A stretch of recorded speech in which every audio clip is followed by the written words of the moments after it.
একদিন শিশুনবী হজরত মোহাম্মদ সাল্লাল্লাহু আলাইহি সাল্লাম ক্ষুধার্ত অবস্থায় মক্কার পথ দিয়ে হেঁটে চলেছে। কিছু দূরে ছিল আবু জেহেলের খেজুর বাগান। আবু জেহেল তখন এক ইহুদিকে নিয়ে তার খেজুরগুলো বস্তাবন্দি করছিল। শিশুনবী হজরত মোহাম্মদ সাল্লাল্লাহু আলাইহি সাল্লাম খুবই ক্ষুধার্ত ছিল, তাই ক্ষুধা মেটানোর জন্য আবু জেহেলের বাগানের কাছে যেতে শুরু করলো। শিশুনবী হজরত মোহাম্মদ সাল্লাল্লাহু আলাইহি সাল্লাম কিছুক্ষণ পর আবু জেহেলের খেজুর বাগানে এসে পৌঁছালেন এবং আবু জেহেলকে একটি সালাম দিয়ে বললেন, চাচা যান, আমার খুব ক্ষুধা লেগেছে, আমাকে দুটি খেজুর দিতে পারবেন? তখন আবু জেহেল বলল, হে মুহাম্মদ, আমি তোমাকে খেজুর দিতে পারি, কিন্তু আমার একটি শর্ত রয়েছে। ওই যে ওদিকে একটি খেজুরের বস্তা রয়েছে, তুমি ওই খেজুরের বস্তাগুলো মাথায় করে আমার বাড়ি দিয়ে এসো, তাহলে আমি তোমাকে খেজুর দিব। এরপর আমাদের প্রিয় নবী সেই ইহুদি লোকের কাছে গেলেন। ইহুদি লোকটি অবাক হয়ে বলল, মুহাম্মদ, তুমি কি জন্য এখানে এসেছো? তখন শিশুনবী হজরত মোহাম্মদ সাল্লাল্লাহু আলাইহি সাল্লাম বললেন, আমি এই খেজুরের বস্তা নিয়ে যেতে এসেছি। তখন সেই ইহুদি বলল, তুমি এত ছোট মানুষ, তুমি কি এই বস্তা নিয়ে যেতে পারবে? শিশুনবী হজরত মোহাম্মদ সাল্লাল্লাহু আলাইহি সাল্লাম বললেন, অবশ্যই পারবো। এরপর তিনি মাথায় করে খেজুরের বস্তা নিয়ে যেতে শুরু করলেন। তার পিছনে রয়েছে আবু জেহেল এবং সেই ইহুদি ব্যক্তি। এভাবে চলতে চলতে কিছুক্ষণ পর শিশুনবী খেজুরের বস্তা নিয়ে আবু জেহেলের বাড়িতে পৌঁছালেন। এরপর ইহুদি ব্যক্তি সেই খেজুরের বস্তা ঘরের এক কোণে রাখলেন। এরপর শিশুনবী হজরত মোহাম্মদ সাল্লাল্লাহু আলাইহি সাল্লাম বললেন, চাচা যান, আপনি আমাকে খেজুর দিবেন না? এরপর আবু জেহেল মাত্র একটি খেজুর দিলেন। তখন শিশুনবী হজরত মোহাম্মদ সাল্লাল্লাহু আলাইহি সাল্লাম বললেন, চাচা যান, আপনি আমাকে আর একটি খেজুর দিবেন না? এই সামান্য একটি খেজুর চাওয়াই যেন আবু জেহেলের আগুনে ঘি ঢেলে দিল। তখন আবু জেহেল রেগে গিয়ে আমাদের প্রিয় নবীজিকে একটি থাপ্পড় মারলেন। শিশুনবীকে মারার পরপরই আকাশ নিস্তব্ধ হয়ে গেল, বাতাস চলাচল বন্ধ হয়ে যায়। পাহাড় পর্বত যেন কান্না করতে শুরু করলো, কি নিষ্পাপ শিশুর উপর এত অন্যায়। এরপর আবু জেহেল হাসতে হাসতে তার ঘরের ভিতরে প্রবেশ করলো। আবু জেহেল ঘরের ভিতরে ঢোকার পর একটি অলৌকিক ঘটনা ঘটে গেল। আবু জেহেল খেজুরের বস্তার মুখ খুলতেই দেখতে পেল সেই বস্তার মধ্যে আর কোনো খেজুর নেই। সেই বস্তার মধ্যে সকল খেজুরগুলো পাথরে পরিণত হয়েছে। চোখের সামনে এমন অলৌকিক ঘটনা দেখে ইহুদি ব্যক্তিটি বিস্ময় হয়ে হতবাক হয়ে যায়। এই ঘটনা দেখে সেই ইহুদি ব্যক্তি থমকে দাঁড়ালেন। এই ঘটনা সবাইকে জানানোর জন্য সেই ইহুদি ব্যক্তি তাড়াতাড়ি করে তার নেতার কাছে চলে যান। এরপর নিষ্ঠুর আবু জেহেল ঘর থেকে বের হয়ে শিশুনবী হজরত মোহাম্মদ সাল্লাল্লাহু আলাইহি সাল্লামের কাছে আসলেন এবং রাগী কণ্ঠে বললেন, হে মুহাম্মদ, তুমি তো দেখছি অনেক বড় জাদুকর, নাউজুবিল্লাহ।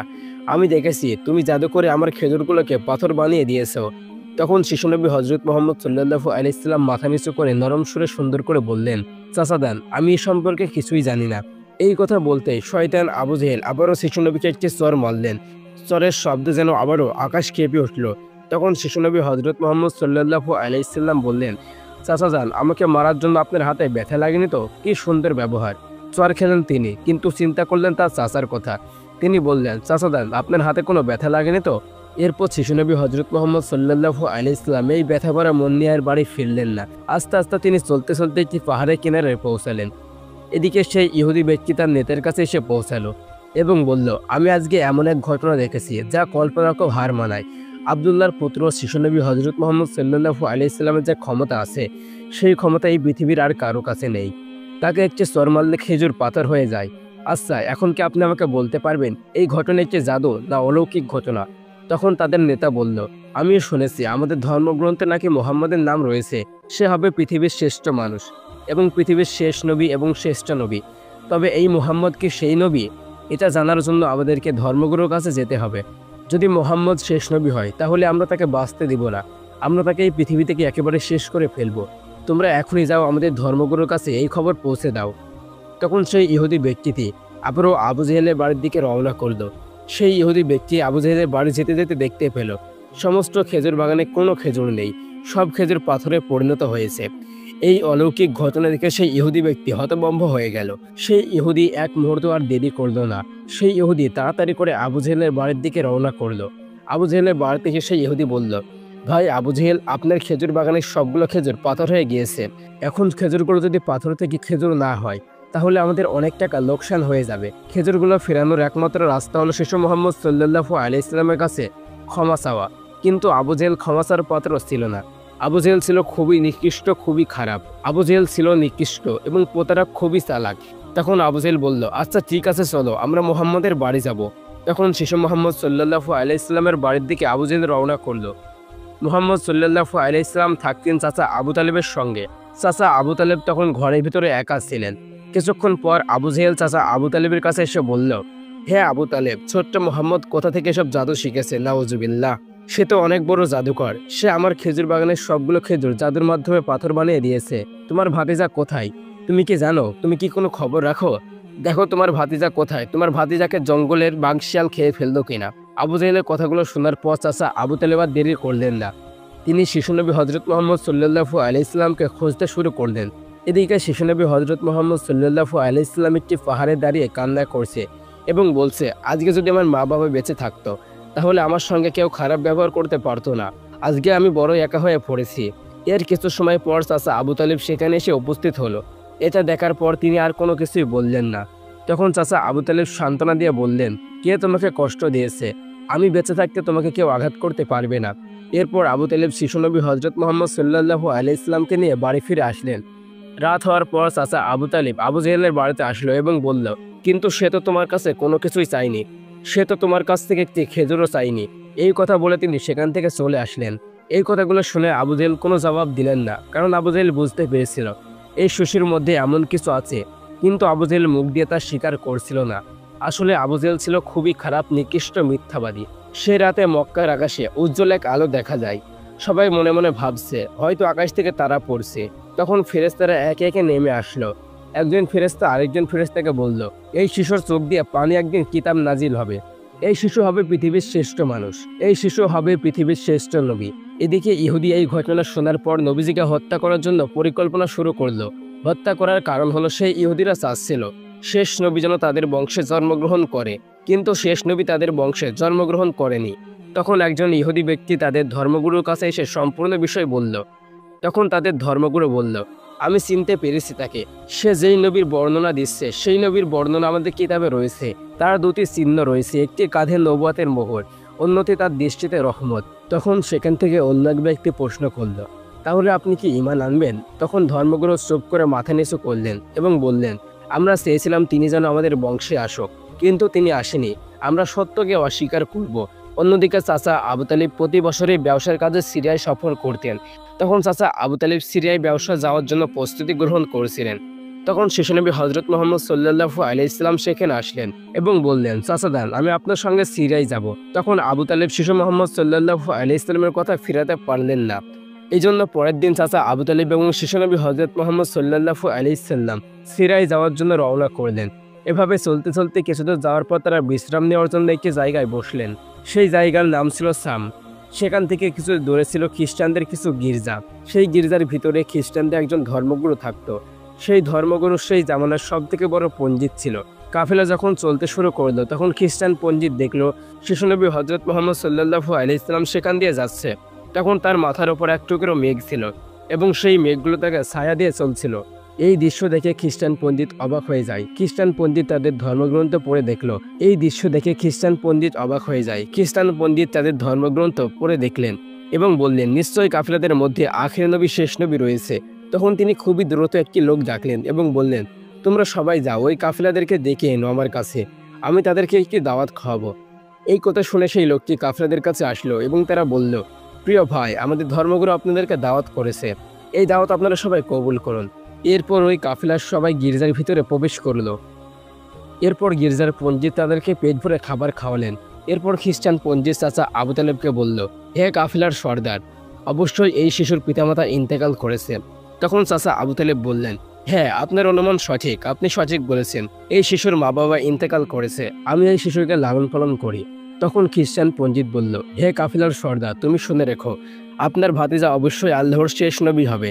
তাকে তুমি কোথাও একা যেতে দিবে না, কারণ ইহুদিরা যদি এই খবর জেনে ফেলে তাহলে শিশু মোহাম্মদ সাল্লাল্লাহু আলাইহি ইসলামকে তারা হত্যা করার চেষ্টা করবে। এরপর চাচা আবু তালেব খ্রিস্টান পণ্ডিতকে জিজ্ঞেস করলো, আপনি এ সকল খবর কোথা থেকে জানলেন? তখন খ্রিস্টান পণ্ডিত বলল, আমি তাওরাত কিতাবে এই সকল ঘটনা পেয়েছি এবং সেখান থেকে আমি জানতে পেরেছি। তুমি এখনই যাও, তোমার ভাতিজাকে আমার কাছে ডেকে নিয়ে এসো। তখন চাচা আবু তালেব শিশু মোহাম্মদ সাল্লাল্লাহু আলাইহি সাল্লামকে ডাকতে গেলেন। কিছুক্ষণ পর খ্রিস্টান পণ্ডিত দেখতে পেল সেখানে আরও একদল কাফেলা এসে পৌঁছেছে। তখন খ্রিস্টান পণ্ডিত তাদেরকে জিজ্ঞেস করলো, তোমরা কারা? তখন তারা উত্তর দিল, আমরা রোম দেশের সৈন্য। আমাদের রাজা বলেছে দুনিয়াতে নাকি অনেক আগেই আখির নবীর আগমন ঘটেছে। আমাদের বলেছে তাকে খুঁজে হত্যা করতে। আপনি কি আমাদের কোনো সন্ধান দিতে পারবেন তার ব্যাপারে? তখন খ্রিস্টান পণ্ডিত বলল, তোমরা বিধায় তাকে খুঁজে বেড়াচ্ছ। আল্লাহ যদি শেষ নবীর আবির্ভাব করে থাকেন তাহলে আল্লাহ তাআলা তাকে হেফাজত করবে। কারো ক্ষমতা নেই শিশু মুহাম্মদ সাল্লাল্লাহু আলাইহি সাল্লামকে হত্যা করবে। তাই তোমরা আবারও রোম দেশে ফিরে যাও। এই কথাগুলো শুনে সেই সৈন্যরা ফিরে গেল। এভাবে সেই দিন কেটে যায়। রাতের বেলায় খ্রিস্টান পঞ্জির চাচা আবু তালিবকে ডেকে আনলেন এবং বললেন, হে কাফিলার সর্দার, তুমি দেখেছো আমার কথাই সত্য।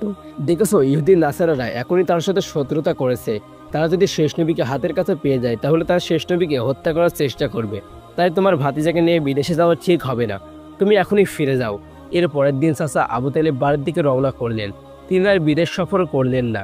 তারা কিছুদূর যাওয়ার পর পথের ভিতরে একটি ঘোড়া দেখতে পেলেন, কিন্তু সেখানে কোনো মানুষ ছিল না। তারপর তারা দুজনা সেখানেই দাঁড়িয়ে পড়ল। তখন তারা দেখতে পেল একজন মানুষ সেখানে পড়ে রয়েছে। আসলে এই লোকটি ছিল একজন ইহুদি। সে আমাদের প্রিয় নবীজিকে হত্যা করতে এসেছিল। কি আশ্চর্যজনক ঘটনা! আজকের শিশু নবী হযরত মুহাম্মদ সাল্লাল্লাহু আলাইহি সাল্লাম তাকে বাঁচিয়ে তুলছে। তিনি সেই লোকটিকে পানি পান করালেন এবং তাদেরকে সঙ্গে করে নিয়ে আসলেন। এভাবে চলতে চলতে তারা একটি সাগরের কাছে পৌঁছালেন। সেখানে ছিল কিছু জেলেদের বসবাস। সেই জেলেরা ছিল মূর্তি পূজারী। তারা সবাই কুসংস্কারে বিশ্বাস করত। চাচা আবু তালেব কিছুদূর যাওয়ার পর দেখলো একজন জেলে মূর্তি পূজা করছে। চাচা আবু তালেব তাদের মধ্যে থেকে একজনকে জিজ্ঞেস করলো, প্রিয় ভাইরা, আপনারা এমনভাবে মূর্তি পূজা কেন করছেন? তখন সেখান থেকে এক ব্যক্তি বলল, আমাদের মাছের জালে বহুদিন ধরে মাছ ধরা পড়ছে না, তাই সমুদ্রের দেবতাকে খুশি করার জন্য আমরা এই পূজার আয়োজন করেছি। এদিকে শিশু নবী হযরত মুহাম্মদ সাল্লাল্লাহু আলাইহি সাল্লাম লক্ষ্য করে দেখলেন একজন মা এবং একজন সন্তানকে মূর্তির সঙ্গে বেঁধে রাখা হয়েছে। তাদেরকে সেখানে বেঁধে রাখা হয়েছে বলি দেওয়ার জন্য, কারণ এই জেলেরা বিশ্বাস করত এভাবে যদি তারা বলি দেয় তাহলে তাদের দেবতা খুশি হবে, এবং তারা মনে করত যদি আমরা বলি দিই তাহলে আমাদের জালায় বেশি বেশি মাছ ধরা পড়বে। এরপর শেষ নবী হযরত মুহাম্মদ সাল্লাল্লাহু আলাইহি সাল্লাম সেখানে গিয়ে সেই ছেলে এবং মায়ের শিকল খুলে দিলেন। তখন একজন ইহুদি পূজার জায়গায় গিয়ে বলতে শুরু করলো, আমরা যাদেরকে বলি দেওয়ার জন্য বেঁধে রেখেছিলাম তাদেরকে একজন বাচ্চা ছেলে খুলে দিয়েছে। এই কথা শুনে তারা দ্রুত নবীজিকে ধরার জন্য সাগর পাড়ে যেতে শুরু করলো। তখন চাচা আবু তালেব তাদেরকে থামানোর জন্য গেলেন। তারা দেখতে পেল সমুদ্রের মধ্যে প্রচণ্ড পরিমাণে ঝড় উঠতে শুরু করেছে এবং তারা দেখতে পেল সকল মাছ আস্তে আস্তে একাই একাই ডেঙায় ভেসে উঠছে। তখন অনেক জেলেরা মিলে অনেক মাছ ধরলো। তারা অনেক খুশি হয়ে গেল। এই ঘটনা দেখে চাচা আবু তালেব অবাক হয়ে যায়। আসলে নবীজি নদীর পাড়ে দাঁড়িয়ে আল্লাহর কাছে দোয়া করছিল। নবীজির দোয়ার বরকতে আল্লাহ তাআলা তাদেরকে মাছ দিয়েছে। অতঃপর আবু তালিব কাফিলাদের নিয়ে মক্কার দিকে রওনা করলো। মক্কায় ফিরে আসার পর শিশুনবী হযরত মুহাম্মদ সাল্লাল্লাহু আলাইহি সাল্লাম চাচা আবু তালিবের ছাগল চড়াতে নিয়ে যেতেন। একদিন ছাগল চড়িয়ে বাড়ি ফেরার পথে নবীজি দেখতে পান একটি জায়গায় দাস দাসীদের কেনাবেচা চলছে। এদিকে নবীজির একজন চাচা আবু লাহাব দাস দাসীদের কেনাবেচা করত। তখন তিনি একজন দাসকে বেশি দামে বিক্রয় করে দিচ্ছিল। তখন সেই মেয়েটির স্বামী গিয়ে বলল, হুজুর, আপনি এমন কাজ করবেন না, আপনি আমাদেরকে ক্ষমা করে দিন। আবু লাহাব কোনো মতেই তার কথা শুনতে চাচ্ছিল না। তখন আমাদের প্রিয় নবী আবু লাহাবকে বলল, আপনি এই মেয়েটিকে বিক্রয় করবেন না। তখন আবু লাহাব বলল, আমি এই মহিলাকে অনেক দাম দিয়ে কিনেছি, আমার মূল্য পরিশোধ করে দিলে আমি এই মেয়েটিকে ছেড়ে দেব। তখন আমাদের প্রিয় নবী হযরত মুহাম্মদ সাল্লাল্লাহু আলাইহি সাল্লাম আবু লাহাবের মূল্য পরিশোধ করে দিলেন। আর সেই মহিলা সেই দিন নবীজির জন্য মুক্তি পেয়েছিল। এই গল্পটি ইসলামিক ইতিহাস ও নবীজির জীবন থেকে নেওয়া। এখানে বর্ণিত কিছু ঘটনা কুরআন ও সহিহ হাদিসের সরাসরি প্রমাণভিত্তিক নাও হতে পারে। গল্পের উদ্দেশ্য হলো নৈতিক শিক্ষা দেওয়া এবং তরুণ তরুণীদের মধ্যে ঈমান ও নবীজির ভালোবাসা জাগিয়ে তোলা। তাই অনুগ্রহ করে এই কাহিনীকে শরিয়াতের দলিল বা নিশ্চিত ঐতিহাসিক সত্য হিসেবে গ্রহণ করবেন না। আল্লাহ তাআলা আমাদের সকলকে সত্য জ্ঞান ও হিকমতের আলো দান করুন। আমিন।